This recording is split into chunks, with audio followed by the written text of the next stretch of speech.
everybody, thanks for joining me. Today we are going to be talking about every single one of our plugins. I'm just going to be briefly introducing you to everything within each program, and then kind of talk about where in the workflow each program belongs and where it can be easily integrated into your workflow already.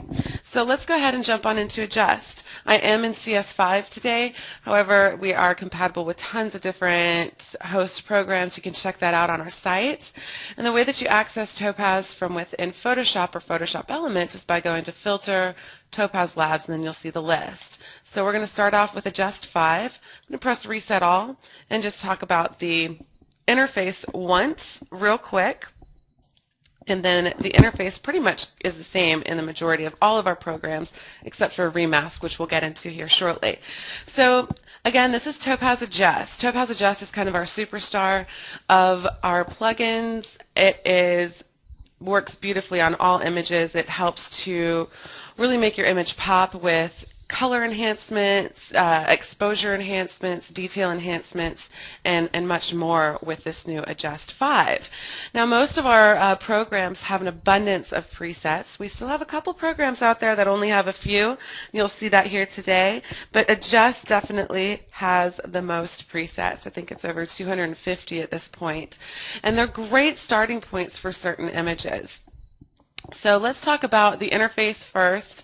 Over here on the left we have our preset panel, and up at the top you'll have your preset preview, where as you scroll over your presets you'll see that little preview change. If we have a ton of presets within the program like we do within Adjust, it's broken down into certain effects or collections. So here in Adjust we have 6 different collections, and then My Collection, where all of your user-made presets are stored. With our Classic collection of presets, it's going to be generally pretty subtle, mild adjustments that are good for everyday use. They're great for almost every image. They really just enhance everything and just make it pop. So here's Photo Pop, which is one of my favorites. It's before and after, and it's just a subtle adjustment, but it really makes a difference in images.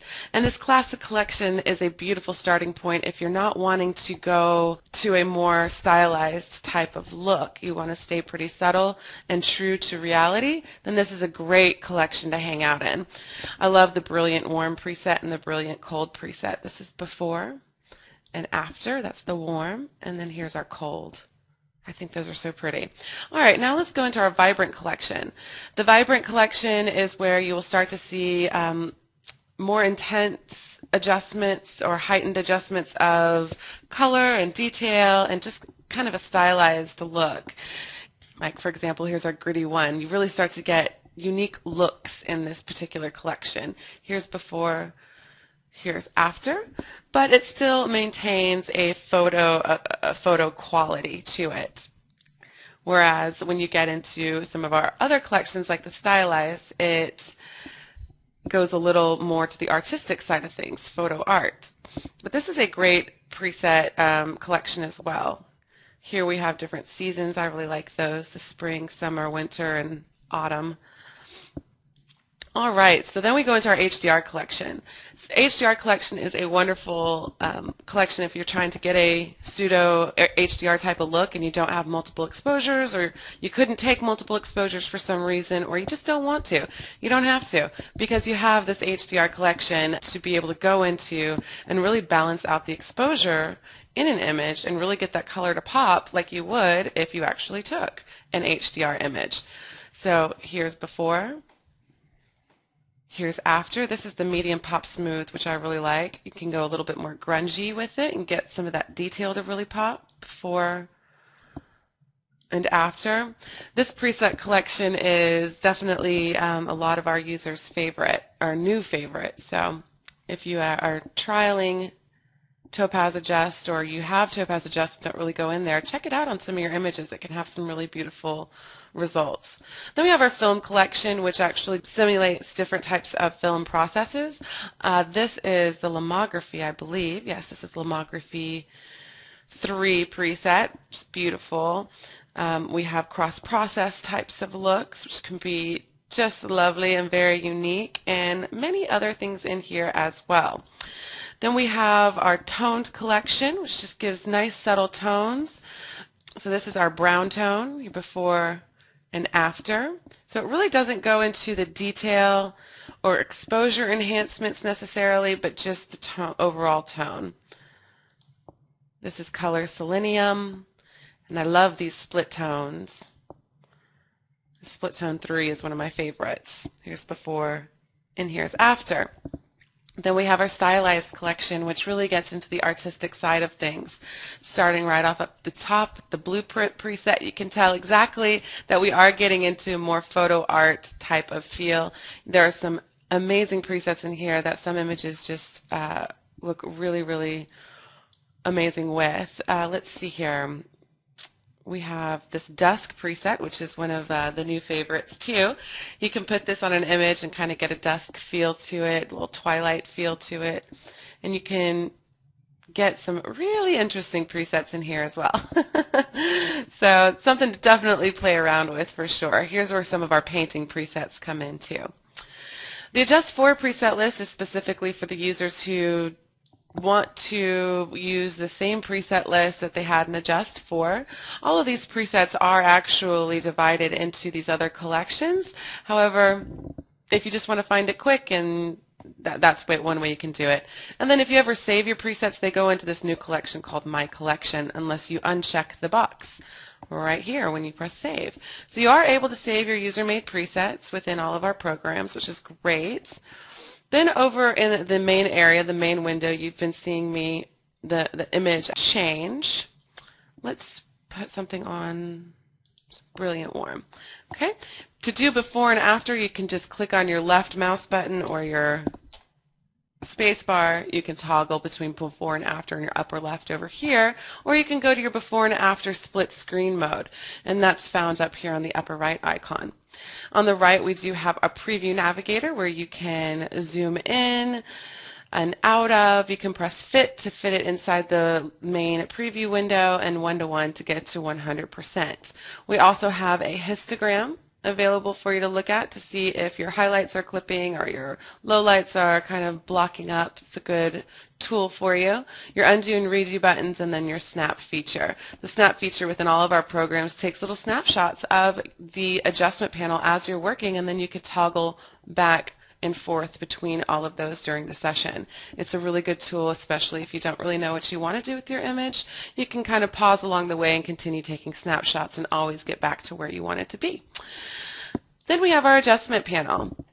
The adjustment panel within each of our programs is set up into a workflow. We always suggest going from the top to the bottom. So within Adjust, we have our global adjustments first, our local adjustments, and then our finishing touches. Well, the global adjustments will affect your entire image globally. So let's go to fit. And the first thing you have is the adaptive exposure. I'm not going to be going into all of the adjustments because obviously we want to cover the entire plugin line, but I will tell you about the most important sliders in each program. And this adaptive exposure and region slider are the most important ones in Adjust. I'm going to take the adaptive exposure out and the regions down to 1. When the regions slider, these work with each other. So when the region slider is at 1, Adjust is looking at your image as one entire image, and it's going to adaptively expose your image as one whole image, as it actually is. So at 0.5, about halfway up, it's really pulling those highlights and pulling those shadows, and it's really pushing the image beyond its limit at this point. Now, if I keep my adaptive exposure at the same but take my regions up, it looks completely different. Now, what happens when your regions go up, so to 19, what that's doing is it's breaking your image down into several different sections, and then it's locally looking at that section and adaptively exposing that particular section, and then blending with the next section. So if you want to learn more about that technology and about Adjust in general, we do have an introduction to a Topaz Adjust 5 on our YouTube channel, so definitely check that out. But those two are definitely the most important sliders, and what start to give you, and the ones that start to give you the more artistic pseudo HDR type of feel. You also have the ability to work with your details and really get some grittiness into those, that texture and smaller details. You have some color choices here. The adaptive saturation and color regions, it works the same way that the adaptive exposure in regions work in the sense of how it's broken down, but you can get some really beautiful color in there as well. You also have a curve tool and some noise reduction, and then the local adjustments. So let's say for some reason I only want to affect my background and not my bridge. Let's say that. Let's say I just want the background to be really, really gritty like that and my bridge to be normal. I have a local adjustment brush where I can brush out certain areas, brush out the effect. I can also dodge, burn, and then smooth out areas. The smooth brush is amazing for skies and skin, but I love this brush out option in Adjust 5 because it allows you to go in and selectively remove certain areas without affecting the rest of your image necessarily. So here I have my edge aware technology on my brush. It's up to 1, as you can see in that right menu. So what it's doing is it's only taking the color that my crosshairs are on and affecting that color, nothing else. So yes, some of my wooded area has some of my bridge color in it. You can see down here exactly how edge aware this really is. It just sits there and it gets those, or defines those edges kind of, well, its edge detects them is what I was trying to come across with. So now I can open up my bridge and my background stays. All right, the last workflow step within Adjust is the finishing touches. Here you can add some grain, diffusion. I love the transparency. Let's say I didn't want to necessarily, I wanted to affect everything, or I put on a certain preset that was a little too much for me. Oh my goodness, that is crazy. I want to tone that down without actually going into all of these global adjustments and maneuvering all of that. I can go straight to my finishing touches and go to my transparency slider and just start bringing back in some of my original image to tone it down. So here's before, here's after. It's like the opacity or opacity slider within Photoshop. Very, very simple idea, but it's really useful for this program. Warmth and cooling option in here. You can add a border vignette, and you can really get some amazing tone. We'll go over the tone within black and white effects. Down here at the bottom of the interface, we have the Apply button where you can apply the adjustments to your image and then continue working, and then the applied. So let's apply. Now if I go to my before image, you'll notice it is that same image. So all of these adjustments that I had in here were now applied, and that is my before image. Now I can actually, let's say, go to a different image and add something else, or go to a different preset and apply that. We have the Reset All, and then I Feel Lucky. I Feel Lucky basically just takes all of these adjustments in all of these sliders and randomly moves them around to give you a little inspiration, something that might stand out to you. It's just a fun tool to play around with. So that's the introduction into Adjust and to the interface of all of our programs. Now let's take a look at black and white effects, one of our newest programs and one of my personal favorites. I love it. Black and white effects also has an extensive preset library for you to play with, broken down into a traditional silver gelatin type of wet darkroom looks. So let's take a look at that. Let's press Reset All. And here we can do anything, very subtle stuff such as cool tones, like you would see printing on cool tone paper. And it will have some detail enhancement and exposure enhancement and definitely that adjusted feel, that adaptive technology in there. But it's still more traditional types of looks. This is a warm tone preset, very subtle but beautiful. It's one of my favorite. The warm tone white border is I love it. It looks good on every image. Then we have our toned collection. The toned collection takes real tones from the darkroom and tries to simulate them. So from an antique dye type of tone to selenium to sepia and selenium mixture, which is gorgeous in the darkroom, and then and sepia. So lots of different ones here for you to play with.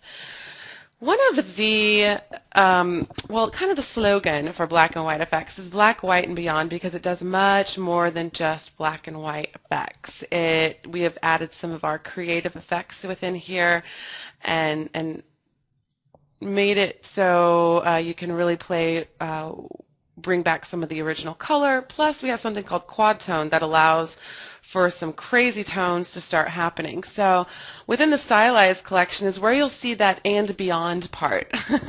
So we have anything from the aged effect, which is really cool, and then from the blue, yellow, harsh look, and this is what I was talking about, the quad tone effect.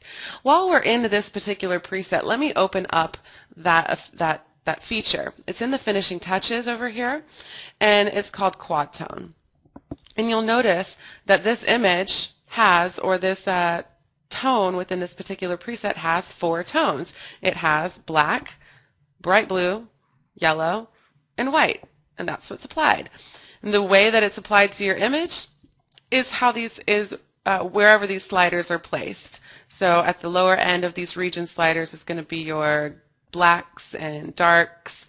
This is going to be your lower to mid-tones, and your mid-higher tones here. So you can really come in and manipulate how all of these tones work on your image, but that gives you a basic idea of how the majority of all of these presets are really utilizing their tone and how those tones are being placed and how you can go in and actually change them. It's quite simple. Once you just start playing with it, you can figure that out pretty easily. Within the Stylized, we also have a lot of fun with posterized type of looks like this. I love the infrared presets. Looks great on this particular image. We have some red scale type of presets. I think there's some great old film type of preset looks within here, and then other things as well. Let's keep on moving. Sonotek Collection is going to simulate cyanotypes, which is going to be a blue or cyan print. Albumin Collection will simulate an albumin feel to it, which is going to be purple, browns with some yellowing highlights, so that's really beautiful looks within there. The Van Dyke Brown Collection has really luscious type brown colors. It can be very, very beautiful.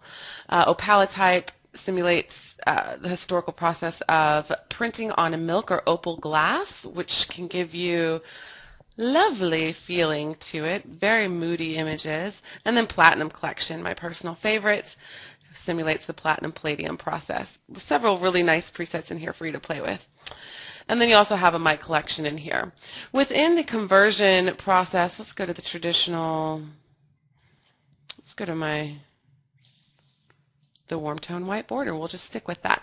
Within the conversion step of this particular workflow, you'll see that there's the basic exposure, which has contrast and brightness, boosting your blacks and whites, gives you a ton of contrast control, but in addition we also have adaptive exposure technology within here as well. So that's how you're really starting to get the structure, detail, the beautiful exposure enhancements, and just everything kind of crisping up and popping out at you a little bit.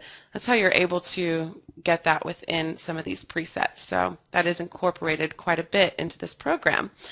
Again, we do have creative effects, local adjustments, brush to bring back color, to dodge, burn, put more detail in, which I'll go ahead and show you with this particular image. Let's say I wanted even more detail on my building. Let's do that. Let's go 1-to-1 and check it out. All I would have to do is grab my local adjustment detail brush. I'm going to take my strength way up so you guys can really, really see this. Take my brush size down, make it pretty hard, and I'm going to take my edge aware down for this. So I could just really actually just brush on detail exactly where I wanted it. Now this is pretty heavy-handed because I just want you to really see it on your screens, but you get the idea. So very quickly I was able to add in detail into my building, get that texture really, really quite beautiful.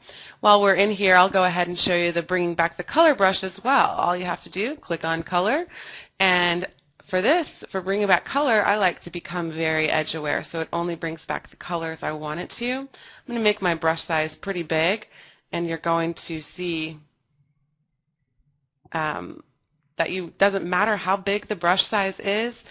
What matters is where your crosshairs are located. So my crosshairs are on the red of my wheel right now, and I just click right there, and that's what comes back. And my brush brought back everything red within the circular part of its of the brush. So very quick to be able to do that. Very, very useful actually. And let's say, just to give you an even more examples of this, you can quickly, as long as you leave that crosshair on the colored portion, it can go over on any other edge. So I brought back in all the blue between the trees that quickly, was able to do that without having to worry about bringing back in the green of the tree. So fun stuff. Let me get out of that and we're moving on. Let's move on to Topaz. I believe clean is up next. What do I want to use for clean? We'll use this tree because it's great for the edges.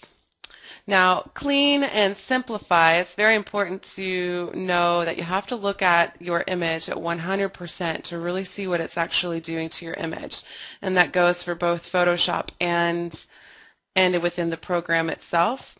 So that's why it automatically pops up to 100%. This is one of the programs where we only have a few presets still. However, they're really great presets. This Curly Smooth preset is really popular. I love it. Here's before, here's after. Now, clean is an edge and texture program. So what it will do, it'll really stylize, sharpen up your edges, and flatten out your textures, so you're able to quickly create cartoon-like images as well as vectorized effects, and you're able to quickly make skin really, really beautiful as well. So that's something that I always recommend clean for. But it's a lot of fun. It's a very easy program once you know what each of these are. Let me press reset all and just show you really quickly. So first you have your clean parameters, your edges, and then your texture. Clean, as you take that strength slider up, it will just start flattening everything out. So it'll just kind of flatten everything and smooth everything down. So let's maybe go over here a little bit. Okay, so let's look at this area. I can go really high with my strength and really flatten everything out. Now, the threshold is going to tell me what details should be flattened and what shouldn't. So as I take this threshold slider up, it's going to take more of those details and flatten it out even more. The radius is going to tell me how much and how big the details. Okay, so that's pretty simple to understand, and right away you can see how easy it is to create different types of looks. The edges, when you work with the edges, as you bring the edge accent up, it's going to start detecting the edges, so it's still going to have a flat interior, but the edges will start to be stylized and brought out a little bit. Now, here we get to decide how big the radius is for our edges and how sharp, so you really can have them stand out quite a bit as well. Then the texture will allow you to bring back in some of the original texture, and this is where the skin smoothing comes in great, because what you do is you smooth down the skin and flatten out the skin, and then you can bring in original texture, original skin texture, and it'll feel and look like, or not feel obviously, but it'll look like skin. So it's not too flat or smooth, and it doesn't look plasticky. Love clean for that. So clean can give you a ton of interesting looks. Then we have Topaz, I believe, what's next? I believe it's DJPEG. We might skip over DJPEG here because it's very similar to denoise. Let me just show it to you real quick. We only have a few presets, but what it's for is to work on compression artifacts, JPEG compression artifacts. So if you have an image that has really large, obvious JPEG compression artifacts that you're trying to eliminate that, this is really great for older phone images and older images that you're pulling from the internet, something like that. It's a great use for the JPEG. It's very similar in feel and the way that it actually works to Denoise, and Denoise is one of our top programs here, one of my favorites for noise reduction, so I want to definitely show you this. Denoise will automatically go in at 200% so you can really see the image noise. If you don't like to look at it that much, you can go back to 100% view, but that's the lowest you can go to. You cannot have anything less than 100%, because otherwise you're going to smooth out your image too much and it just might get a little too plasticky feeling. So let's take a look at this image while we work on Denoise. Over here we do have our presets. We don't actually have an image view up top. Instead we have a preset information box which tells you exactly, so let's say my Canon 5D Mark II, you can put all of this information into the name, who it was created by, the camera, the ISO, the image type, and then any description. And you can always use these, so I can always, any camera or any image that I take with a Canon 5D Mark II at 26,500 ISO, then I know I can always come in here and click on this preset and it's going to work for that particular image. Because if I have the same settings, it's creating the same noise, even if it's more apparent in some images than not. Alright, so here we have a pretty noisy image. I just want to eliminate it just a little bit. So here I might, even though this wasn't a JPEG to start off with, it is a JPEG right now. So here I would just maybe start at the very top, JPEG light, and see what starts to happen. You're able to work with these presets, and then once you find something that works for you, this looks actually really good. Here's before, here's after, again before and after. I've kept all of my detail and eliminated majority of the noise. Let's go scroll in a little bit more so you can really see. Okay, you can see the noise everywhere here, very colorful noise and pretty big. And then here's afterwards, but I still have that really strong lines. All of my detail has been kept. So sometimes the presets are really great in Denoise, but I highly suggest, if you have Denoise or are planning to get Denoise, when you are trialing it out, come over and learn to work on the noise reduction sliders and then the detail recovery, because you can eliminate all the noise and really keep most of your detail, if not all of your detail, and really recover all of that with these sliders. Sometimes the presets that are defaulted in the program are a little too smoothing on some images and aren't going to be necessarily perfect for your image. So definitely come over here. There's several ways to preview in Denoise. Let me press reset all so we can take a look at those ways. You have Luma, which is going to let you really see the noise stand out. Color, let you look at your color noise.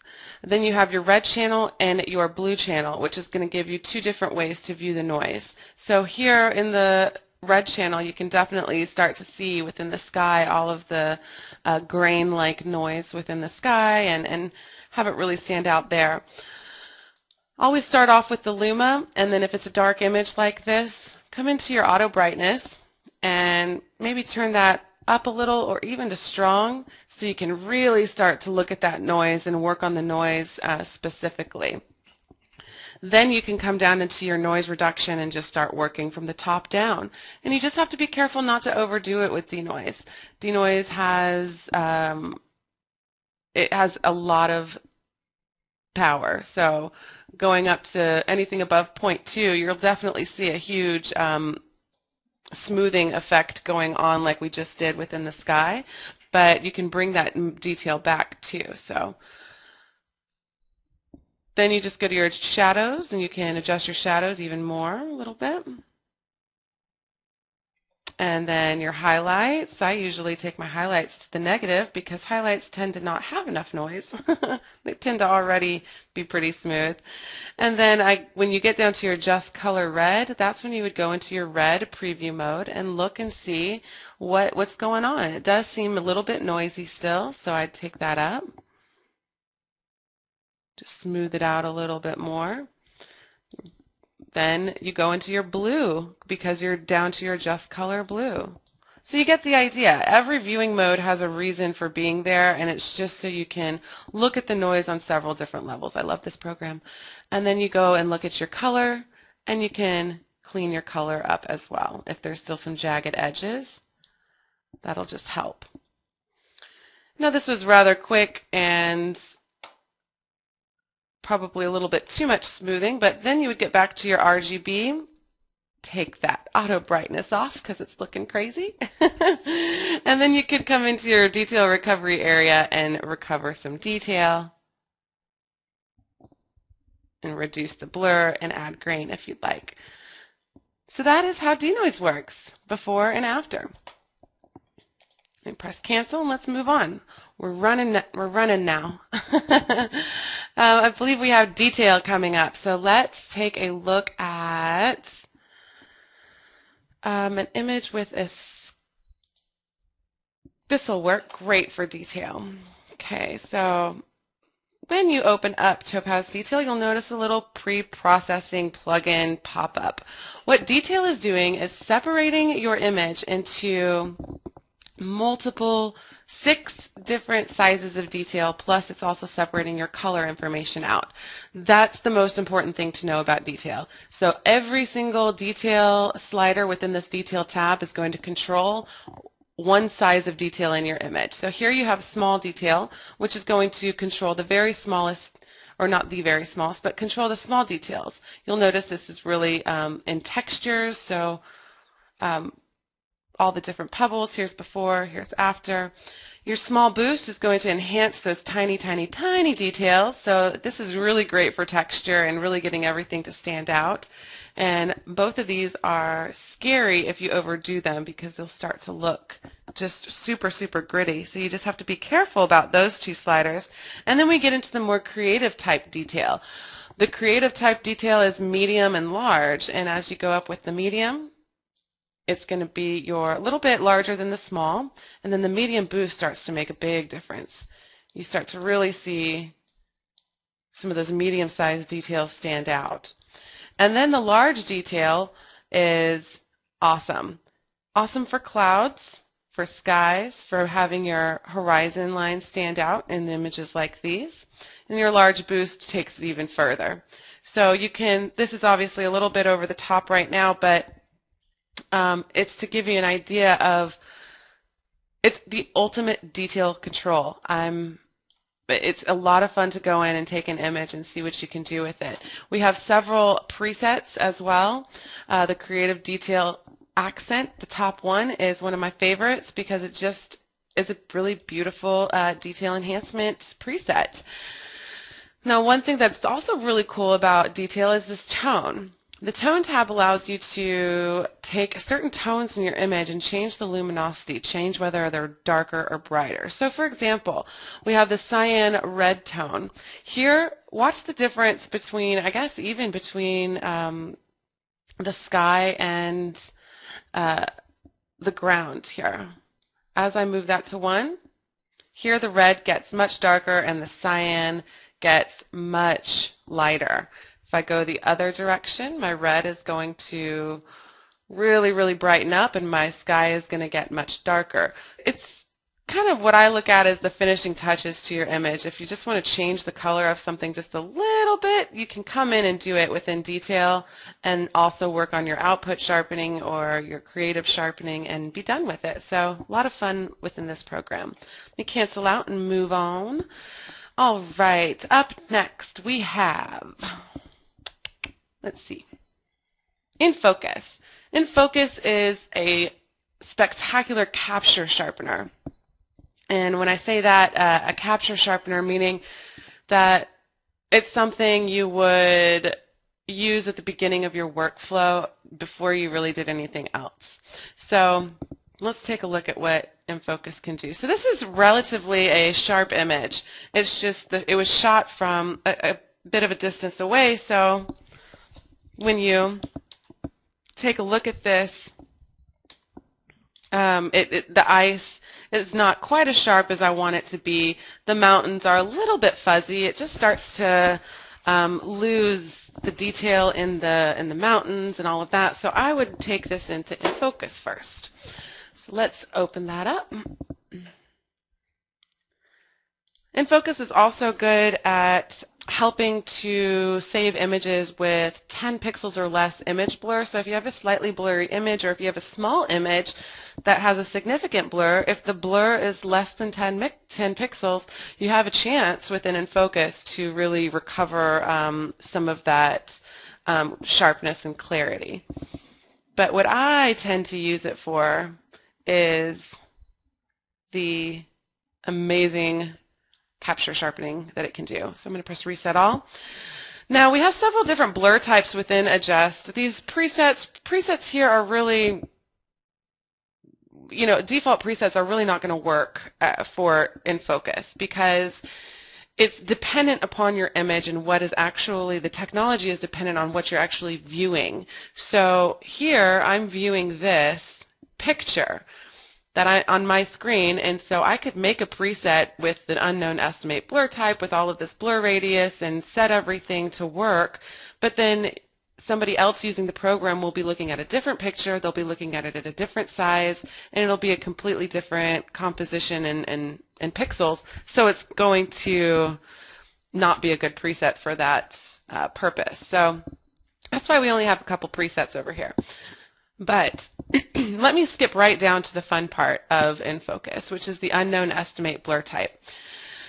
Unknown estimate is when you don't really want to sit there and mess with everything. You want the computer to think for you, or you want the program to think for you, and you don't know what kind of blur type it is. You don't want to sit there, and if it is motion blur, try to figure out what angle that motion is.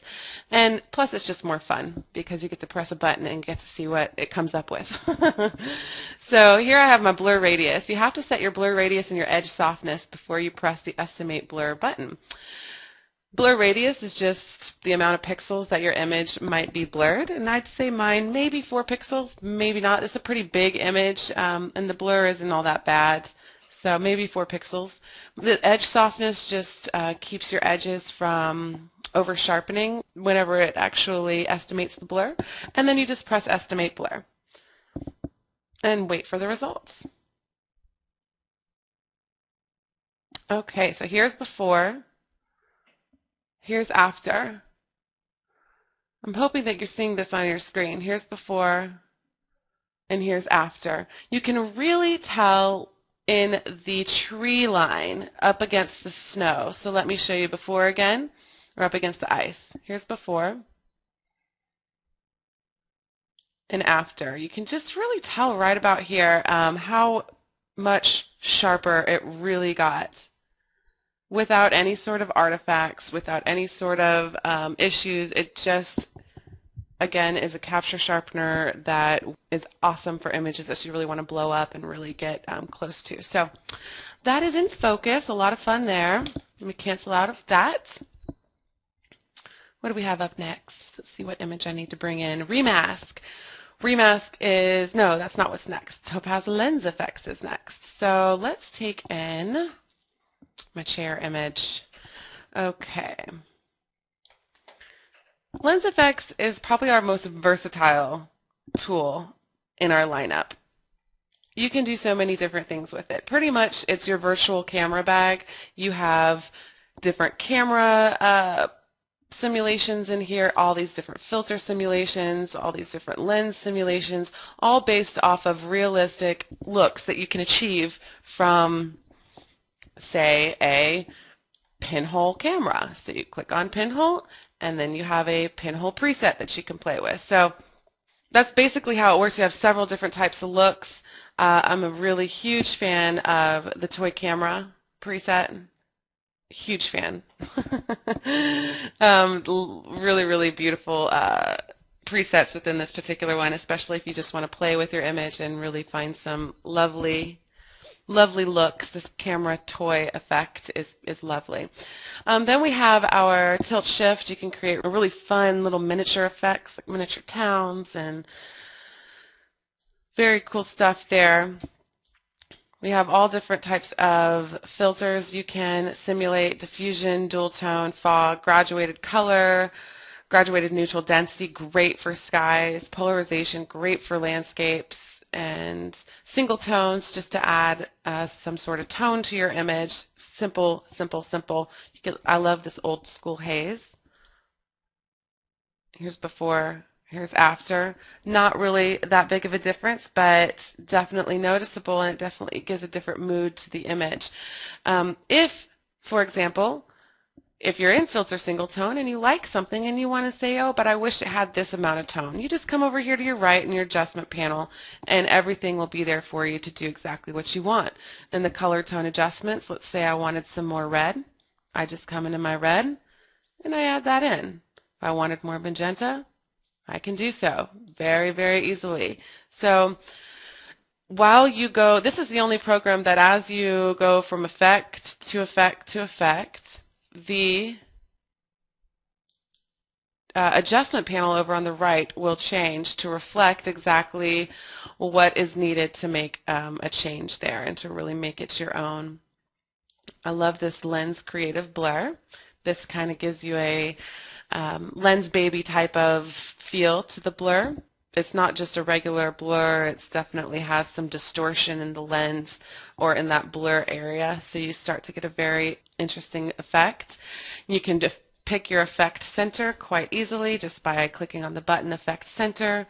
Your center will jump where it needs to be, and it's as simple as that. You can come in and change your blur amount, maybe take some of that blur down. You can change how high or wide your focus area is, etc., etc.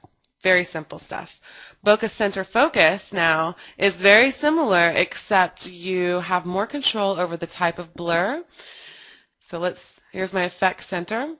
Let me take that transition down so you can really see, and I'm going to take that blur amount up, up, up. So now you see exactly where that blur and how that center was chosen. Now within the blur, you start to see these bokeh shapes, all these different shapes around here because it's kind of a harsh blur.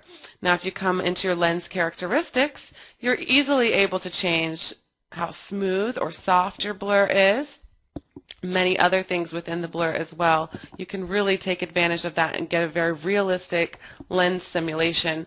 So that's something that's quite lovely. And then you have Bokeh Selective and Bokeh SLR Lens. This is where you would actually come in and create a depth map for exact bokeh or simulation, or for exact blur simulation.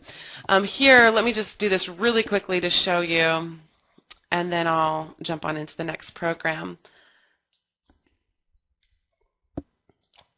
Now, this is something you can learn online.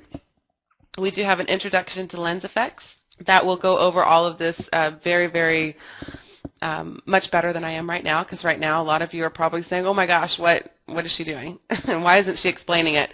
Well, I just want to show it to you, and then again there is an intro to this specific program that goes much more in depth to this depth map creation. But what I do want to show you is the fun part. Once you've created a depth map for your image, then you get to play with the focal plane adjustments. And let me take my blur up super high. And you can just start moving your focal plane around and really putting the blur or the focus exactly where you want it once you have that depth map created. It's a very cool little way to work with the bokeh simulation. All right, so let's move on. Let's take a look at one of my favorite uses of Remask is. Remask is an amazing tool for selective adjustments. It's a great masking tool, and you can easily take it into the program and mask something out in seconds, be done with it, and have a great mask to work with for the rest of your workflow.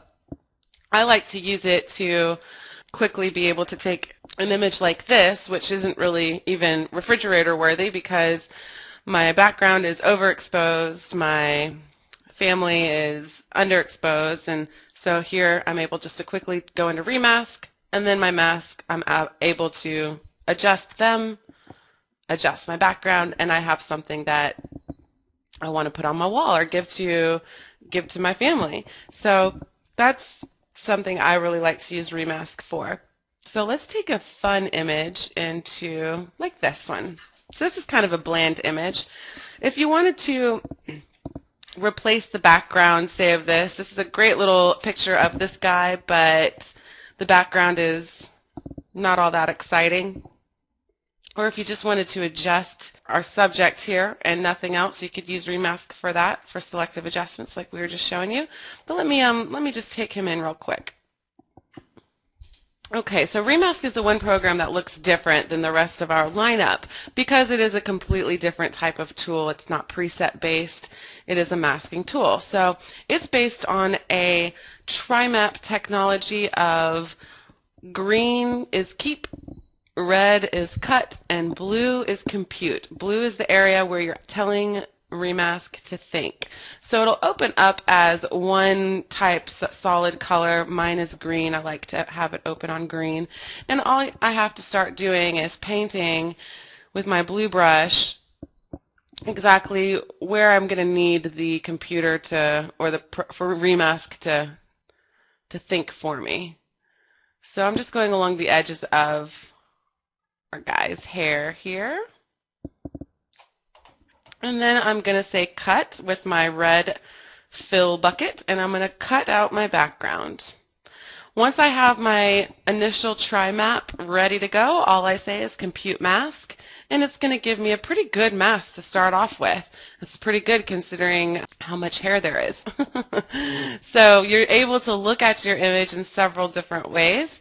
You can look at it in the split screen 2 or even split 4 ways, and you can see it in several different ways. I'm going to go back to the 2-way split screen and look at my tri-map and then look at my mask. So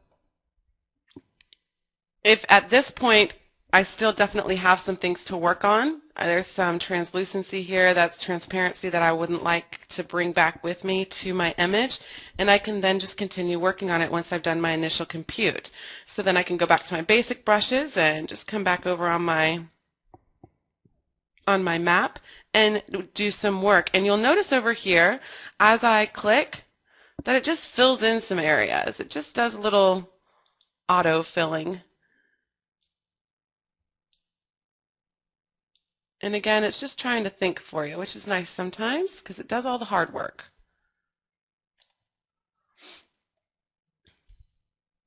So I'm just cleaning that up a bit. And now you go in and you can do the same thing with the red. You can work with trying to get some of that red creeping in a little bit more selectively to kind of clean it up a little bit more.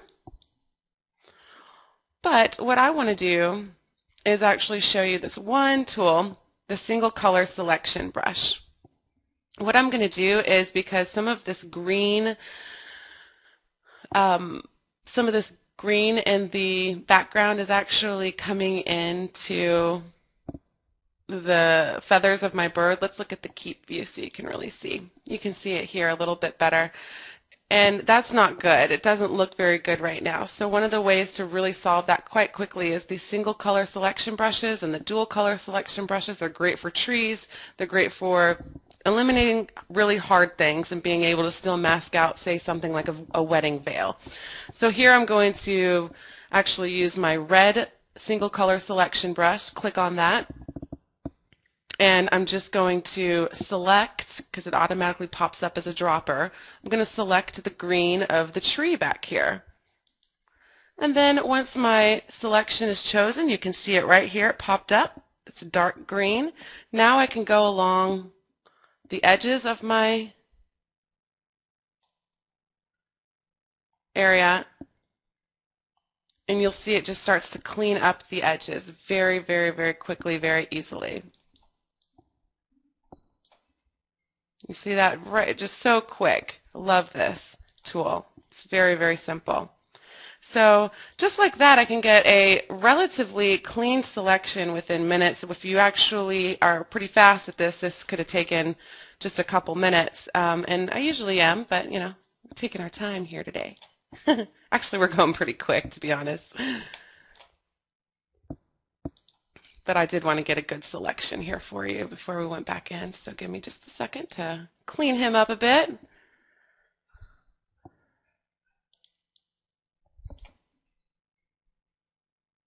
Nice. Yes. All right. So once he's pretty clean, I'm pretty happy. I would, at this point, work on him if I was sitting here by myself a little bit longer, but he's pretty good, and I'm just doing a selective adjustment. So I would take him back in, and then I can, let's say I want to take that particular guy and to adjust.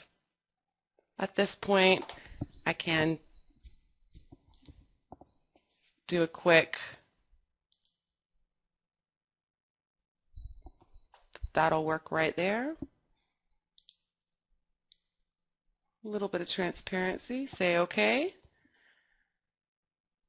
And now I've quickly just enhanced him and not my background, and was able to do that pretty quick with Remask.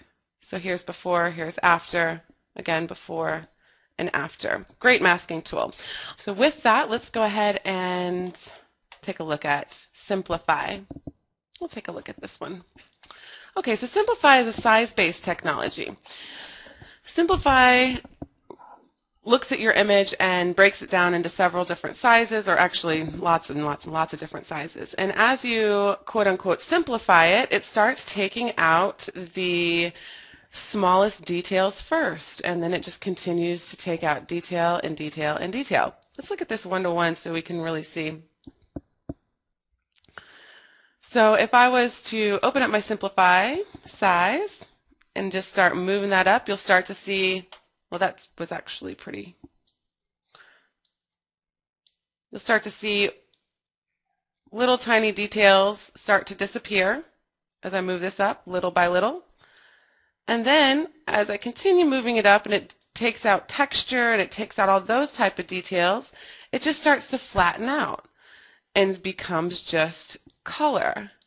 Less about the texture, less about what's actually the object itself, and just starts to become colors. And then I can go into my feature boost and really start to bring in a paint strokey type feel to get certain photo painting. So this is how a lot of people use Simplify, is for the photo painting and the painterly qualities that you can get with it. I actually tend to use Simplify majority of the time because I do tons of scans, negative scans and old negatives. I come in here and I take my Simplify size slider up to about 0.05 and take out all of the dust in one tiny little stroke. So it's just a really quick option to get rid of that type of stuff, but it's also a painterly and photo artistic type of tool as well. So let me go back to Fit so you can really see what was going on.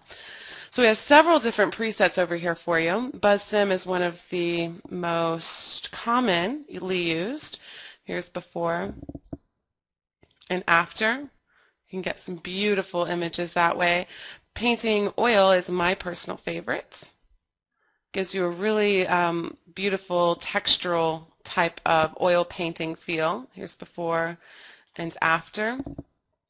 And then you have several other things as well. You can go into sketching. So here's sketch color. Ooh, that's kind of crazy for this image. Let's do sketch hard pencil. Ooh, still kind of crazy for this image. Well, you get the idea. Lots of playing around. While looking at this painting oil, take a look at the mode. This is something very cool as well. You don't have to process the combined mode. You can process just the base, which is just the colors, or you can process the edges, which is going to be all the lines. So that means you can actually come in here and do a line drawing.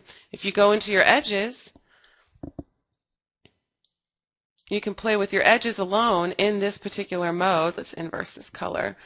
You can get some very cool effects, and then you can process whatever you're looking at back into Photoshop or back into your host program as a new image. So you can create something that your image just totally didn't start off there at all. It's a really fun program to work with. I think I'm just having fun now.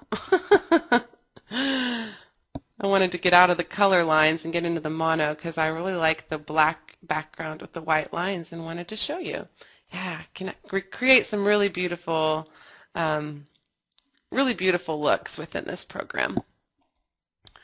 Let me get back to the combined.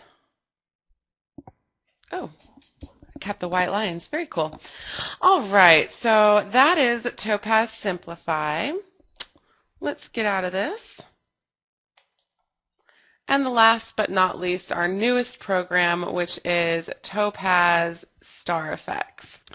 Okay, so this image, awesome image to start off with, but Star Effects is not just for stars. What I like to use it for is also sun flares and glow effects as well. So here, although I don't have any reason to put a star effect on, I do have a reason to put a sun flare on. So you can quickly add sun flare and really beautiful glow to images with star effects. So let's just jump on in. We do have presets available on the left for you to start off with, but you are going to have to, majority of the time, come into these adjustments and work with those a little bit further because the presets don't necessarily know exactly where you want your star effects to be placed. So if I want to add a sun flare, I would just click on a sun flare preset, and immediately a sun flare would come up in my sun area. Here's before, here's after. But let's say I don't want it there, because I don't. I actually like it coming through the trees. I would just come into my star settings. I can hide the star effect here. I can show the star effect between my trees, and it's as simple as that, and I'm done. And that's it.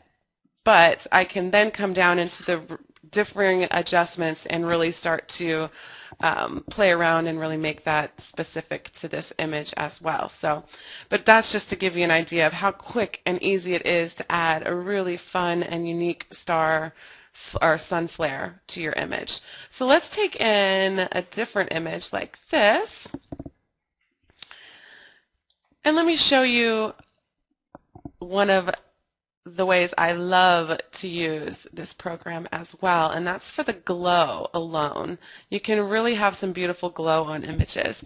Now this is kind of crazy. Let me do reset all so we can start from the beginning. I'll just start over. Threshold all the way down.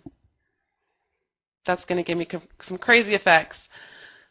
Take the luminance down, which is going to take away all of my star, because I'm taking the luminance down to 0, which means it's not showing up at all. And then I'm going to my additional effects, and I'm going to take my glow up pretty high, say midpoint. Now I have a really obvious glow going on that's a little too obvious. I can take the size down. And I can take my color adjustments and saturate it with the source color, so then the glow becomes a very natural glow as opposed to that bright white.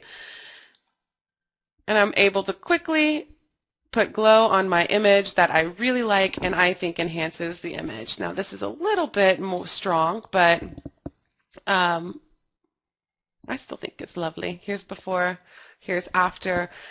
I've been using this program like crazy on my cityscapes and any imagery that I want to add that really beautiful soft glow to. You can do it so quickly, and it's so much fun. So that, my friends, are all 11 of the Topaz plugins.